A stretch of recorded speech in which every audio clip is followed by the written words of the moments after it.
Teacher അമ്മയുടെ പുതിയൊരു എപ്പിസോഡിലേക്ക് എല്ലാവർക്കും സ്വാഗതം. വീഡിയോ ആദ്യമായി കാണുന്നവരാണെങ്കിൽ സപ്പോർട്ട് ചെയ്ത് സബ്സ്ക്രൈബ് ചെയ്ത് ലൈക്ക് ചെയ്യാൻ മറക്കല്ലേ. മോഹൻ തമിഴ് സംഘത്തെ വിളിച്ച് വിഷ്ണുവിനെതിരെ തിരിക്കുന്നുണ്ട്. അവരോട് സ്ട്രോങ് ആയി തന്നെ നിൽക്കണമെന്നും എന്ത് സഹായത്തിനും താൻ കൂടെയുണ്ടാവുമെന്നും കേസുമായി സ്ട്രോങ് ആയി തന്നെ മുന്നോട്ട് പോകണമെന്നും കേസിന്റെ ഒരു കാര്യവും അവന്മാരോട് പറയരുതെന്നും താൻ ഇതൊക്കെ ഒന്ന് സൂചിപ്പിക്കാൻ വേണ്ടി വിളിച്ചതാണെന്നും അവന്മാരോട് സംസാരിക്കുമ്പോൾ വളരെ ആലോചിച്ച് വേണം ഓരോന്ന് പറയാനെന്നും ഒന്ന് ശ്രദ്ധിക്കണമെന്നും മോഹൻ പറയുമ്പോഴേക്കും മുരുകേശൻ അത് സമ്മതിച്ചുകൊണ്ട് കോൾ വെക്കുന്നുണ്ടേ. ഇവന്മാർക്ക് എപ്പോഴും ബുദ്ധി പറഞ്ഞു കൊടുക്കേണ്ട അവസ്ഥയായല്ലോ മണ്ടന്മാര് എന്ന് മോഹനും പറയുന്നുണ്ട്.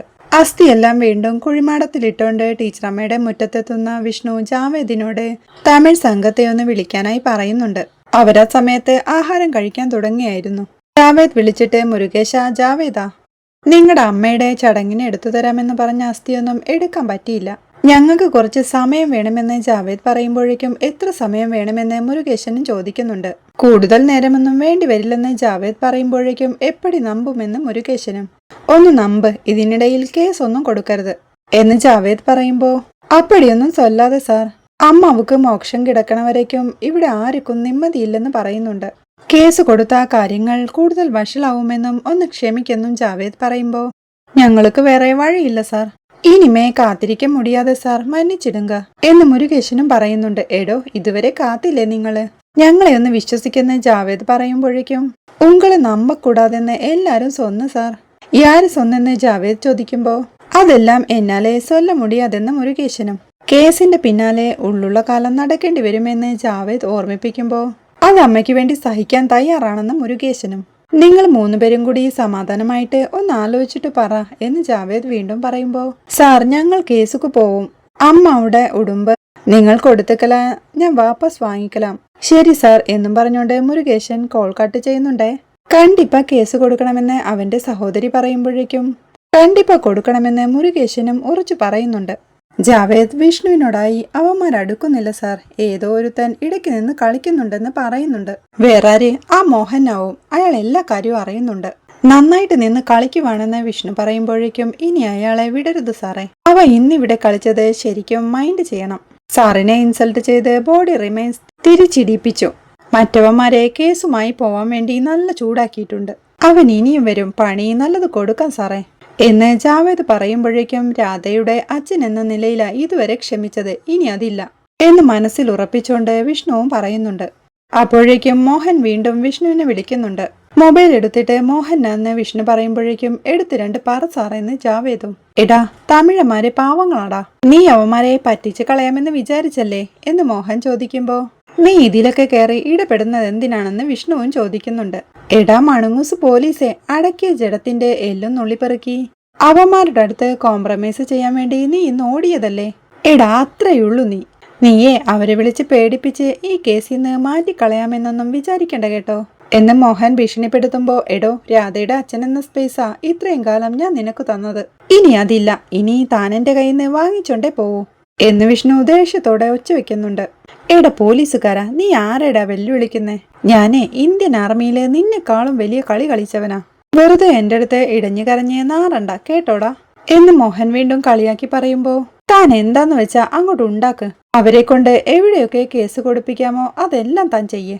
താൻ എവിടം വരെ പോകുമെന്ന് എനിക്കൊന്ന് കാണണം എന്ന് വിഷ്ണു വീണ്ടും ദേഷ്യത്തോടെ പറയുമ്പോഴേക്കും നീ ഒരുങ്ങിയിരുന്നോടാ മരുമോനെ, ഈ മോഹന്റെ കളിയൊന്നും നീ താങ്ങില്ല എന്ന് മോഹനും. ചുണയുണ്ടെങ്കിൽ താനൊന്ന് ചെയ്ത് കാണിക്കേ എന്ന് വിഷ്ണു വീണ്ടും വെല്ലുവിളിക്കുമ്പോ എടാ, വെറുതെ ഫോണിന്റെ മൂലയ്ക്ക് കുത്തിയിരുന്ന് വെല്ലുവിളിക്കല്ല വേണ്ടത്. തലയ്ക്കകത്ത് മൂളയുള്ള പോലീസാണെങ്കിൽ എടാ, നീ ആദ്യം സരസ്വതി എവിടെയാണെന്ന് കണ്ടുപിടിക്ക്, പിന്നെ നമുക്ക് ഗുസ്തി പിടിക്കാമെന്ന് മോഹനും വെല്ലുവിളിക്കുന്നുണ്ട്.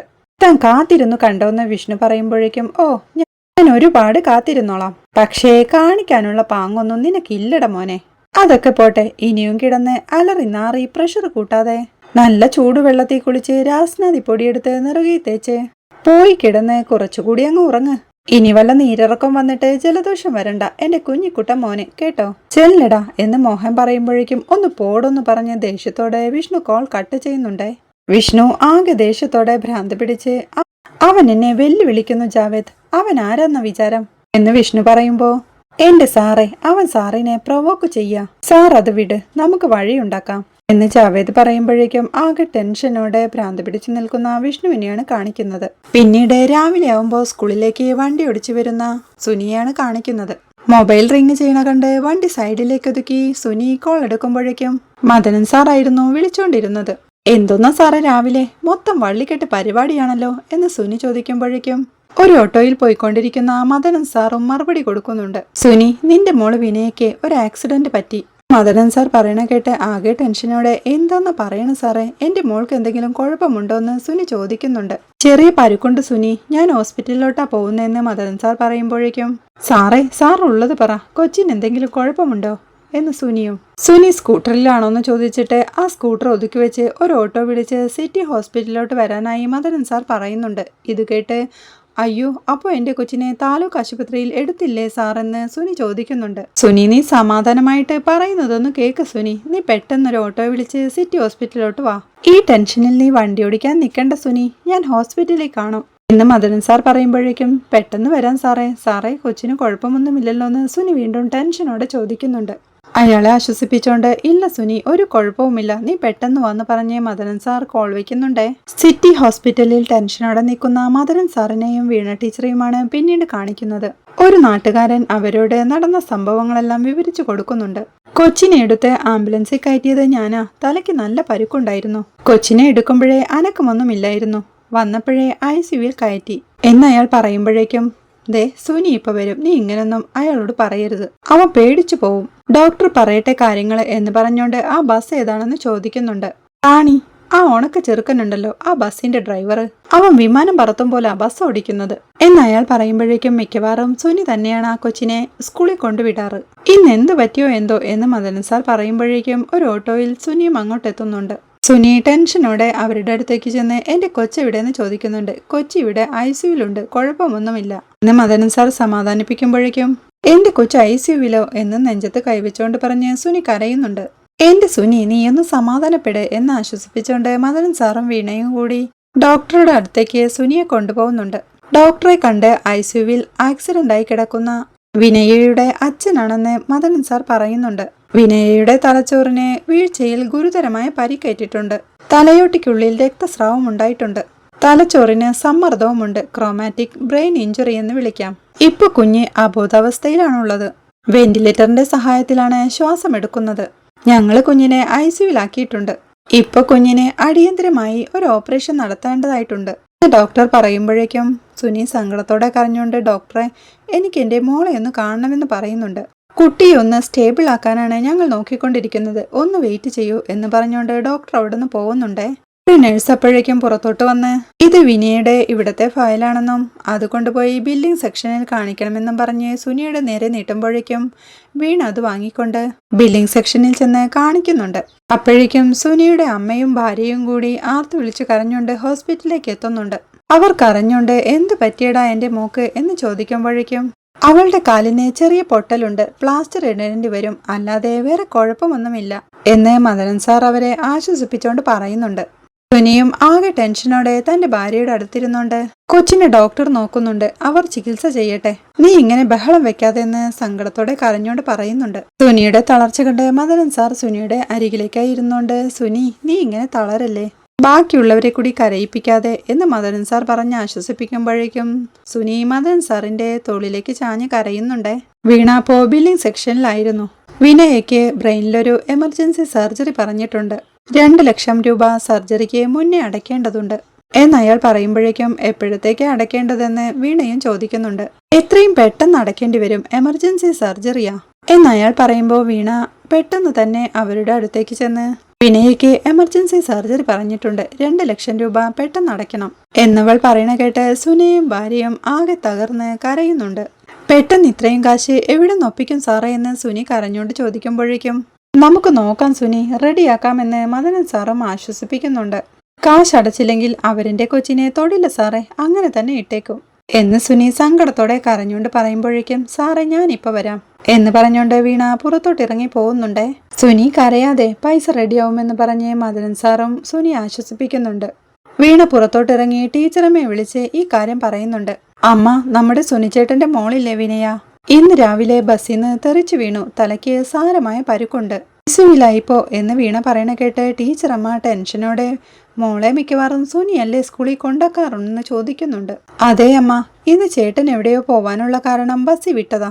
ഫ്രണ്ട് ഡോർ തുറന്നിരിക്കുമായിരുന്നു. ബസ് ബ്രേക്ക് ചെയ്തപ്പോ കൊച്ചു പുറത്തേക്ക് തെറിച്ചു വീണു. വീണ പറയണ കേട്ട് ഈശ്വരാന്നും വിളിച്ച് ടീച്ചറമ്മ തലയ്ക്ക് കൈ കൊടുത്തിരിക്കുന്നുണ്ടേ. മോളെ, ഡോക്ടർ എന്താ പറഞ്ഞെന്ന് ടീച്ചറമ്മ ചോദിക്കുമ്പോഴേക്കും എമർജൻസിയായി ഒരു സർജറി ചെയ്യണം, കാലിൽ ഫ്രാക്ചറുമുണ്ട് എന്നവൾ പറയുമ്പോൾ അവിടെ ആരാ ഉള്ളതെന്ന് ടീച്ചറമ്മയും ചോദിക്കുന്നുണ്ട്.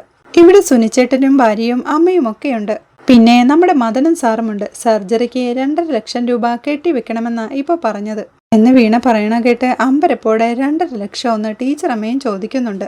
തുക അറേഞ്ച് ചെയ്യാൻ എന്ത് ചെയ്യണമെന്ന് ആലോചിച്ച് നിൽക്കുക സുനിച്ചേട്ടൻ എന്നവൾ പറയുമ്പോൾ അതൊക്കെ നോക്കിയിരുന്ന കാര്യങ്ങൾ കുഴപ്പത്തിലാവില്ലേ കുഞ്ഞി എന്ന് പറഞ്ഞോണ്ട് നിന്റെ കയ്യിൽ കാശ് വല്ലതും ഇരിപ്പുണ്ടോന്ന് ചോദിക്കുന്നുണ്ട്. അമ്മ, അന്ന് ലക്ഷ്മി കുഞ്ഞയും അമ്മയും തന്നേന്റെ ബാക്കി അമ്മ പറഞ്ഞതുപോലെ ഞാൻ FD ഇട്ടിട്ടുണ്ട് എന്ന് വീണ പറയുമ്പോൾ അത് ശരിയാണല്ലോ, ഇനി എന്താ ചെയ്യാന്ന് ടീച്ചറമ്മയും ചോദിക്കുന്നുണ്ട്. മോളെ, നിന്റെ സ്വർണം എവിടെയാന്ന് ടീച്ചറമ്മ ചോദിക്കുമ്പോൾ അത് ലോക്കറിൽ വെച്ചിക്കുവാണെന്ന് വീണയും. ടീച്ചറമ്മ ഒരു നിമിഷം ആലോചിച്ചുകൊണ്ട് വീണയോടായി പറയുന്നുണ്ട്. മോളെ, ആ സ്വർണത്തിന്ന് കുറച്ചെടുത്തിട്ട് ഒരു 3 ലക്ഷം രൂപയ്ക്ക് പണയം വെക്കടിയെന്ന്. കാശും കൊണ്ട് പെട്ടെന്ന് ഹോസ്പിറ്റലിലേക്ക് വാ, ഞാനേ അങ്ങോട്ടേക്ക് എത്താം എന്നമ്മ പറയുമ്പോൾ ശരിയെന്ന് പറഞ്ഞ് വീണ കോൾ വെക്കുന്നുണ്ടേ. അവൾ പെട്ടെന്ന് തന്നെ സ്കൂട്ടി എടുക്കണ കണ്ട് നേരത്തെ നിന്ന നാട്ടുകാരൻ ചോദിക്കുന്നുണ്ട്, എങ്ങോട്ടാ ടീച്ചറെന്ന്. ഞാൻ ഇപ്പൊ വരാൻ ചേട്ടാന്നും പറഞ്ഞ് വീണ സ്കൂട്ടി എടുത്തോണ്ട് പോകുന്നുണ്ടേ. അപ്പോഴേക്കും ലക്ഷ്മിയായി രൂപമാറ്റം നടത്തിയ ടീച്ചറമ്മ തന്റെ റൂമിലിരുന്ന് കനിയെ വിളിക്കുന്നുണ്ട്. കനി, നമ്മുടെ സുനിയില്ലേ സ്കൂളിലെ PTA പ്രസിഡന്റ് എന്ന് പറഞ്ഞുകൊണ്ട് സുനിയുടെ മകൾക്ക് ആക്സിഡന്റിന് പറ്റിയ കാര്യമെല്ലാം ടീച്ചറമ്മ കനിയോടായി പറയുന്നുണ്ടേ. കാര്യങ്ങളെല്ലാം പറഞ്ഞിട്ട് നമുക്ക് അവിടെ കാണാമെന്ന് ചെറിയമ്മ പറയുമ്പോഴേക്കും ഞാൻ ഇപ്പോൾ തന്നെ ഇറങ്ങാമെന്ന് കനിയും പറയുന്നുണ്ടേ. ലക്ഷ്മിയായി മാറാനുള്ള ഗ്ലാസ് കൂടി എടുത്തു വെച്ചുകൊണ്ട് ടീച്ചറമ്മ പതിയെ ലാഡർ വഴി പുറകിലൂടെ വീട്ടിൽ നിന്ന് പുറത്തിറങ്ങി പോകുന്നുണ്ടേ. സ്വർണം പണയം വെച്ച കാശുമായി വീണ ഹോസ്പിറ്റലിലേക്ക് എത്തുമ്പോഴേക്കും പുറകെ തന്നെ ഒരു ടാക്സിയിൽ ലക്ഷ്മിയായി മാറിയ ടീച്ചറമ്മയും കനിയും അങ്ങോട്ടെത്തുന്നുണ്ട്. വീണ പെട്ടെന്ന് തന്നെ അവരുടെ അടുത്തേക്ക് ചെന്ന് തന്റെ കയ്യിലുള്ള കാശ് അമ്മയ്ക്ക് കൊടുത്തോണ്ട് പോകാൻ തുടങ്ങുമ്പോഴാണ് ഹോസ്പിറ്റലിൽ നിന്ന് ഇറങ്ങി വരുന്ന റെജി അവരെ കാണുന്നത്. അവരെ കണ്ട് സന്തോഷത്തോടെ ലക്ഷ്മി അപ്പ എന്ന് പറഞ്ഞുകൊണ്ട് റെജി അവരുടെ അടുത്തേക്കായി ചെല്ലുന്നുണ്ട്. ലക്ഷ്മി അപ്പ എന്ന് റെജി അമ്പരപ്പോടെ വിളിക്കുമ്പോഴേക്കും ആ റെജി, നീ എന്താടാ ഇവിടെ എന്ന് ടീച്ചറമ്മയും ചോദിക്കുന്നുണ്ട്. ഞാനേ അപ്പച്ചന്റെ ടെസ്റ്റിന്റെ റിസൾട്ട് ഇവിടെ ഡോക്ടറെ കാണിക്കാനുണ്ടായിരുന്നു, അങ്ങനെ വന്നതാന്ന് റെജി പറയുന്നുണ്ട്. അല്ല, ലക്ഷ്മി അപ്പ എപ്പോ എത്തിയെന്ന് റെജി ചോദിക്കുമ്പോഴേക്കും ഞാൻ കുറച്ചു ദിവസമായി, ഒരു ആയുർവേദ ട്രീറ്റ്മെന്റുമായി ബന്ധപ്പെട്ട് വന്നതാ എന്ന് ലക്ഷ്മിയായി മാറിയ ടീച്ചറമ്മ പറയുമ്പോഴേക്കും അല്ല, ഇവിടെ ഹോസ്പിറ്റലിൽ എന്താണെന്ന് റെജി ചോദിക്കുന്നുണ്ട്. വീണയും കനിയും ആകെ ടെൻഷനോടെ തന്നെ അവരുടെ കൂടെ നിൽപ്പുണ്ടേ. അത് സരസ്വതിയുടെ സ്കൂളിലെ PTA പ്രസിഡന്റിന്റെ മകൾക്ക് ഒരു ആക്സിഡന്റ്. അത് ദേ ഇവര് വന്നപ്പോ എന്നെ കൂടെ കൂട്ടിയതാ എന്ന് ലക്ഷ്മി പറയുമ്പോ അല്ല, അപ്പൊ മുത്താർമലയ്ക്ക് ഇറങ്ങുന്നില്ലേന്ന് റെജി ചോദിക്കുന്നുണ്ട്. അത് ട്രീറ്റ്മെന്റിലായോണ്ട് അങ്ങോട്ട് ഇറങ്ങാൻ പറ്റിയില്ല, എല്ലാം കൂടെ ഒന്ന് ഒതുക്കിയിട്ട് അങ്ങോട്ട് വരാം എന്ന് ലക്ഷ്മി പറയുമ്പോഴേക്കും അപ്പച്ചൻ ഈ കാര്യം അറിഞ്ഞ ഉറപ്പായിട്ടും അപ്പയോട് പിണങ്ങും എന്ന് റെജി പറയുമ്പോൾ അതെനിക്ക് അറിയാലോ എന്ന് പറഞ്ഞുകൊണ്ട് ശിവരാമേട്ടന്റെ കാൽ എങ്ങനെയുണ്ട് ഇപ്പോ എന്ന് ചോദിക്കുന്നുണ്ട്. പഴയ പടിയൊന്നും ആയിട്ടില്ലെന്നേ, ഞാൻ എന്തായാലും ഇന്ന് അപ്പയെ കണ്ട കാര്യം അപ്പച്ചനോട് ഉറപ്പായിട്ടും പറയും, മിക്കവാറും അപ്പച്ചൻ അപ്പയെ വിളിക്കും എന്ന് റെജി പറയണ കേട്ട് കനിക്കും വീണയ്ക്കും ആകെ ടെൻഷൻ ആവുന്നുണ്ട്. അത് പിന്നെ ഒരു സർപ്രൈസ് ആയിട്ട് അവിടെ എത്താന്ന് വിചാരിച്ചിട്ടാ എന്ന് ലക്ഷ്മി പറയുമ്പോഴേക്കും ഞാൻ ഇപ്പൊ പറഞ്ഞില്ലെങ്കിലേ ഇക്കാര്യം അറിയുമ്പോ അപ്പച്ചൻ എന്നെ തെറി വിളിക്കും എന്ന് പറഞ്ഞുകൊണ്ട് വീണയും കനിയെ നോക്കിക്കൊണ്ട് അല്ല, നിങ്ങളെ രണ്ടാളെയും എവിടുന്ന് കിട്ടിയെന്ന് റെജി ചോദിക്കുന്നുണ്ട്. വീണ പേടിയോടെയും ടെൻഷനോടെയും ഒന്നും പറയാൻ കഴിയാതെ നിൽക്കുമ്പോഴേക്കും ഞങ്ങൾ ഇവിടെയൊക്കെ തന്നെയുള്ള പൗരന്മാരല്ലേ ചേട്ടാന്ന് കനി ചിരിച്ചോണ്ട് ചോദിക്കുന്നുണ്ട്. ആണോന്ന് റെജി ചോദിക്കുമ്പോഴേക്കും അയ്യോ റെജി ചേട്ടാ വിളിക്കാമേ, കുട്ടിക്ക് ഇത്തിരി സീരിയസാ, ഞങ്ങളൊന്ന് നോക്കിയിട്ട് വരാമേ എന്ന് വീണ തിരക്ക് കൂട്ടി പറയുമ്പോഴേക്കും ഞാൻ ഇവിടെ നിൽക്കണോന്ന് റെജിയും ചോദിക്കുന്നുണ്ട്. വേണ്ട ഞങ്ങളൊക്കെ ഉണ്ടല്ലോ എന്ന് വീണ പറയുമ്പോഴേക്കും അതെ സർപ്രൈസ് ആയിട്ട് നിർത്തണേ, ഞാൻ അങ്ങ് വന്നോളാന്ന് ലക്ഷ്മിയും പറഞ്ഞുകൊണ്ട് അവർ തിരക്ക് കൂട്ടി അവിടുന്നോടി രക്ഷപ്പെടുന്നുണ്ടേ. അവർ പോയ വഴിയെ നോക്കി റെജി സംശയത്തോടെ നിൽക്കുന്നിടത്താണ് ഇന്നത്തെ എപ്പിസോഡ് അവസാനിക്കുന്നത്. അങ്ങനെ ടീച്ചറമ്മയുടെ ഇരട്ട സഹോദരിയായ ഒറിജിനൽ ലക്ഷ്മി നാട്ടിലെത്തുന്ന സംഭവബഹുലമായ സ്റ്റോറിയുമായി അടുത്ത എപ്പിസോഡിൽ കാണാം. വീഡിയോ ഇഷ്ടമായാൽ സപ്പോർട്ട് ചെയ്ത് സബ്സ്ക്രൈബ് ചെയ്ത് ലൈക്ക് ചെയ്യാൻ മറക്കല്ലേ.